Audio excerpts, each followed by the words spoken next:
Hey MediaHeads, today I'm going to give you an overview and my review of a REL T9X. So if you're not familiar with REL, they're a brand that only does one thing.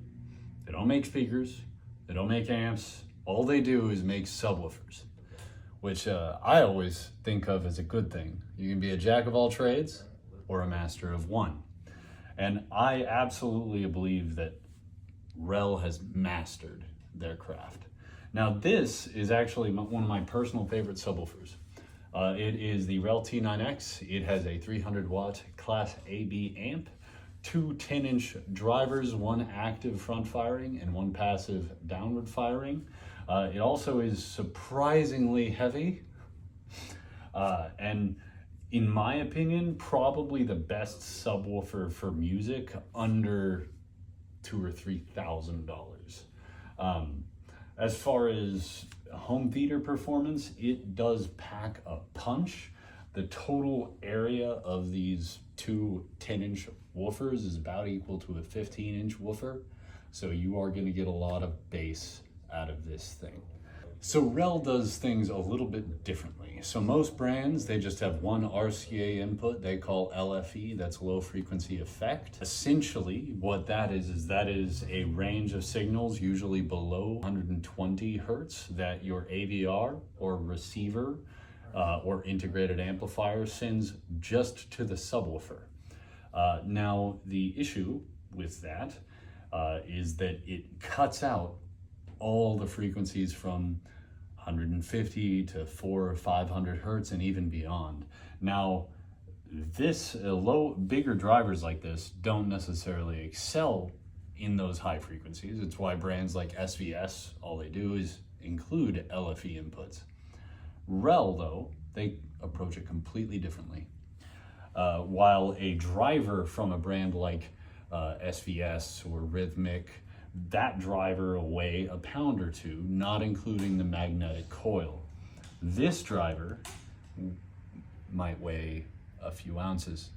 It's going to be easily a quarter the weight of pretty much any other brand's driver. And the reason why that's important is because it is faster, it starts quicker, stops quicker. So if you're looking for the tightest bass possible, no one does it better than REL.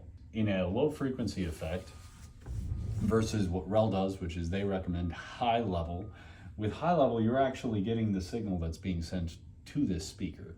And essentially, this no longer becomes a subwoofer, it becomes an extension of the speaker. So you have a tweeter, a mid-range, and then a bass driver instead of a subwoofer.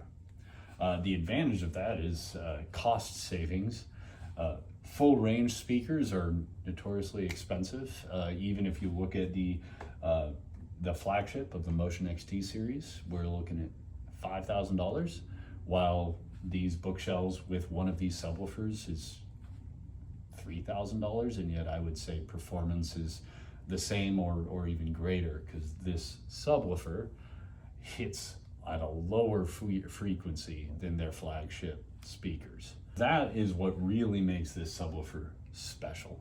It also it allows for independent volume attenuation of both high level and LFE. So if you want it in a home theater setup, you can actually have this as a dedicated subwoofer and extension of your front, right, and left speaker, and LFE for all the other speakers at the same time, with individual gain adjustment so they can be perfectly tuned in.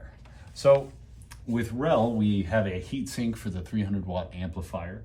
A lot of subwoofers don't need this, but that's because most of them use Class D, which is a very high efficient amplifier. This is a Class AB amplifier, so it is high current, and because of that, it actually has a lot of heat that it needs to dissipate.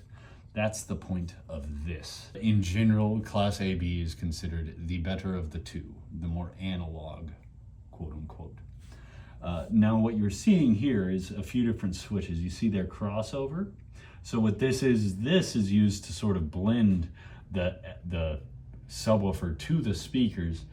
Generally, REL recommends this to be done completely blind and just listen to the speakers, experiment with it, get it to where it sounds best for you.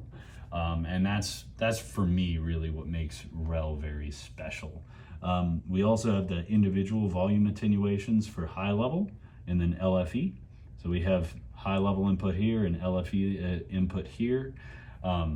This is just makes the installation of the subwoofer very, very flexible, and which is one of the reasons why it is one of my favorite subwoofers ever made. It also is very compact, if you can't tell. The total size of the subwoofer is a little bit over a cubic foot, or about 14 inches by 14 inches by 15 inches. In comparison to other subwoofers that have similar specs, this is considerably smaller. And the biggest advantage of that is aesthetics for you. In addition to it being absolutely beautiful, it has 5 coats of piano gloss on it. It is lacquered just like a sports car would be. In conclusion, the subwoofer is what I would suggest for any music fan who also wants a powerful and hard-hitting subwoofer for home theater. Now stay tuned, because soon I'm going to release a review for the integrated amplifier that is driving and powering these speakers. This is the NAD C399. It is 180 watts a channel and definitely one of the best amplifiers in its price point.